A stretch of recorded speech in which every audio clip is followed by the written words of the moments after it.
Every culture has that one object, the thing that is so sacred, so incredibly important, that if anyone touches it, breaks it, or disrespects it, an entire nation will collectively lose their minds. For the United States, it's the Declaration of Independence. For the British, it's the crown jewels. But for the Ashanti Empire, it was a wooden stool covered in gold. Except there was a catch. Unlike every other throne in human history, the Golden Stool was never meant to be sat on. Not by the public, not by the generals, and no, not even by the king himself. In fact, according to Ashanti tradition, the stool was so holy that it wasn't even allowed to touch the bare dirt. It lived on its own special throne, on top of an animal skin, surrounded by guards. To sit on it was considered a cosmic crime that would literally cause the universe to implode. But in the late 1800s, a certain European empire arrived in West Africa.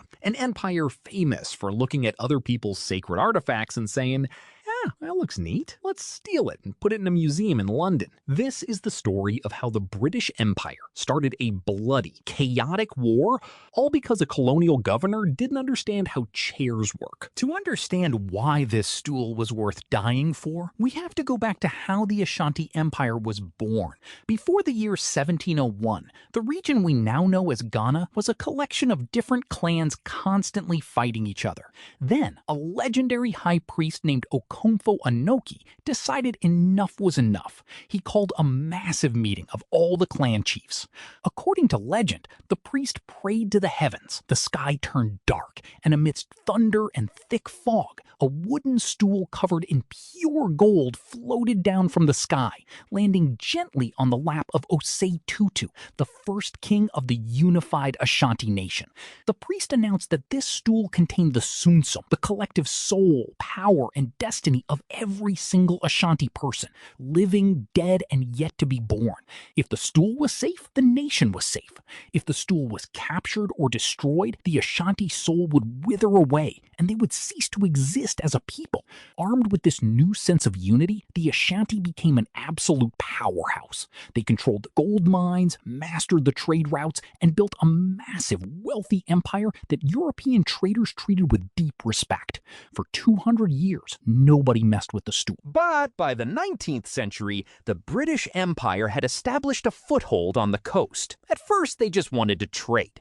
But then they realized something. The Ashanti had a lot of gold, and the British liked gold. Also, the British hated anyone else having power in their territory. This led to the Anglo-Ashanti Wars. This wasn't a one-sided fight like many colonial wars. The Ashanti were brilliant tacticians, highly organized, and gave the British a massive run for their money across 5 different wars spanning nearly a century. But by 1896, the British returned with devastating modern weaponry, including early machine guns. To avoid his people being completely wiped out, the Ashanti king, Prempeh I, surrendered. The British did what they always did to rebellious rulers. They put him on a boat and exiled him to a tiny island thousands of miles away. The British thought they had won. They occupied the capital city of Kumasi.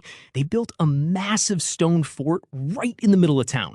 But the British generals noticed something was missing. They looked in the palace, they looked in the treasuries, they looked everywhere. The Golden Stool was completely gone. The Ashanti had smuggled it out into the deep jungle, burying it in a secret location known only to a few chosen guardians. And that brings us to the year 1900 and the arrival of the most arrogant man in the British Empire. In March of 1900, the new British governor of the Gold Coast arrived in Kumasi. His name was Sir Frederick Hodgson. Now, Frederick was a classic British bureaucrat. He loved rules, he loved taxes, and he absolutely loathed the fact that the local population didn't treat him like a literal god. When Frederick arrived, he noticed the atmosphere was incredibly tense. The Ashanti were miserable. Their king was gone, British troops were walking their streets, and heavy taxes were being demanded. A smart governor would try to calm things down. offer some peace terms and tread lightly. But Frederick did not do that. On March 28, 1900, Frederick called a mandatory meeting of all the top Ashanti chiefs. The chiefs arrived, sitting in a massive circle, expecting a serious political negotiation. Instead, Frederick stood up, adjusted his uniform, and delivered a speech so profoundly stupid it should be studied in universities as the ultimate guide on how not to do diplomacy. Frederick looked at the chiefs and basically said, "Where is the Golden Stool? Your king is in exile, which means the Queen of England is now your ruler. And since she is your ruler, I am her representative. So why am I sitting on this basic wooden box? Where is my luxury seating? Fetch me the Golden Stool immediately so I can sit on it." To give you an idea of how offensive this was, imagine a foreign leader visiting the Vatican, walking up to the Pope, taking his sacred staff, using it to scratch their back, and then asking if they can use the altar cloth as a bath towel. It wasn't just disrespectful, it was a declaration of spiritual warfare. But Frederick wasn't done digging his own grave. He continued, "Also, you guys owe the British government a lot of money for the cost of the previous wars we fought against you. So I need you to hand over the stool so we can melt it down, and also give us all your gold." Chop chop. The chiefs walked out of that meeting in absolute silence. They didn't shout, they didn't argue with Frederick. They just went straight into the forest to hold a secret emergency council. The consensus was clear. The white man had crossed the line from which there was no return. But a major problem remained. The British had a fortified castle filled with cannons and machine guns. Many of the male chiefs hesitated. They were terrified of a total massacre. And this is the moment where the story shifts from a tragedy into an epic action movie. Standing in the back of the council was a 60-year-old woman named Yaa Asantewaa.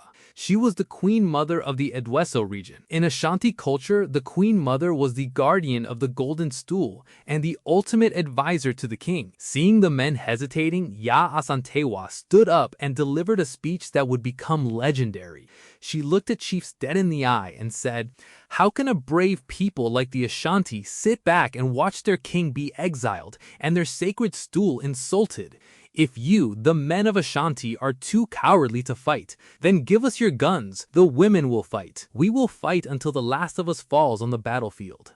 The effect was instantaneous. The male chiefs were so deeply embarrassed by a 60-year-old grandmother calling them cowards that their fear evaporated. They chose Yaa Asantewaa as the supreme commander of the entire Ashanti army, the first and only time a woman was ever given that title. The war was officially on. Back in the fort, Sir Frederick was feeling pretty good about himself. He assumed the chiefs were out looking for his chair. Instead, on April 2nd, 1900, he looked out the window of the British fort and realized the entire city of Kumasi was surrounded by over 20,000 furious Ashanti warriors. Yaa Asantewaa's strategy was brilliant. She didn't try to charge the fort directly because she knew the British machine guns would tear her men apart.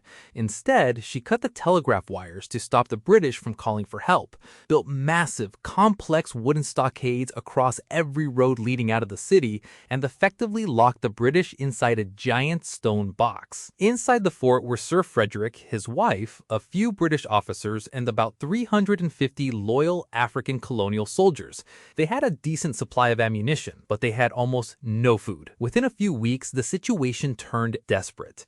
They were reduced to eating tiny rations of rice and canned meat. Disease broke out. Frederick quickly realized that his desire for a comfortable golden seat had trapped him in a living nightmare. Outside, the Ashanti drums played constantly through the night, keeping the British awake, terrified, and acutely aware that they were completely at the mercy of the people they had insulted. By late June, the people inside the fort were literally starving to death. Frederick knew that if they stayed any longer, they would have to surrender or die. So he concocted a desperate, highly risky plan. They were going to make a run for it. On June 23rd, under the cover of a massive rainstorm, Frederick, his wife, and a vanguard of about 100 soldiers sneaked out of the fort, leaving a small skeleton crew behind to keep up appearances. They sprinted through the dense jungle, trying to bypass the Ashanti barricades. It was a brutal, miserable escape. They spent days wading through knee-deep mud, constantly ambushed by Ashanti scouts. Lady Hodgson later wrote that it was a miracle they survived at all. Many soldiers were lost along the way, but through pure, terrified luck, Sir Frederick and his wife managed to reach the coast and safety.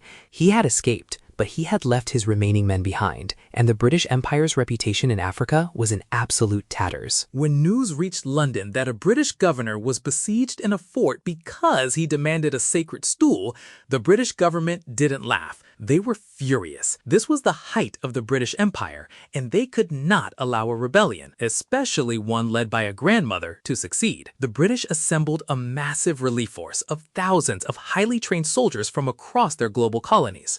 In July of 1900, this massive army marched toward Kumasi, armed with heavy mountain guns and 75mm artillery pieces. Yaa Asantewaa and her fighters put up an incredibly fierce resistance. They utilized guerrilla warfare, hit-and-run tactics, and defended their wooden stockades with everything they had. But courage alone couldn't compete with industrialized warfare.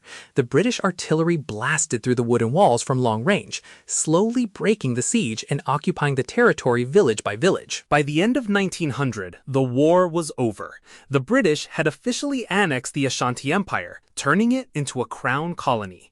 Yaa Asantewaa and several other key leaders were captured and exiled to the Seychelles Islands in the Indian Ocean, where she lived out the rest of her days. Though she lost the military war, Yaa Asantewaa achieved immortality. Today, she is honored in Ghana as one of the greatest national heroes in history, a symbol of fierce resistance against colonial oppression, and a reminder of what happens when you underestimate a mother fighting for her culture. But wait, what happened to the Golden Stool? The British had won the war. They occupied the land and they searched every inch of the jungle for years. Did Sir Frederick ever get his fancy seat? Nope. The Ashanti hid the stool so incredibly well that the British never laid a single finger on it. In fact, 20 years later in 1920, a group of African road workers accidentally dug it up by mistake. When the Ashanti public found out, the local leaders quickly stepped in, stripped the gold ornaments to keep it safe, and hid it again.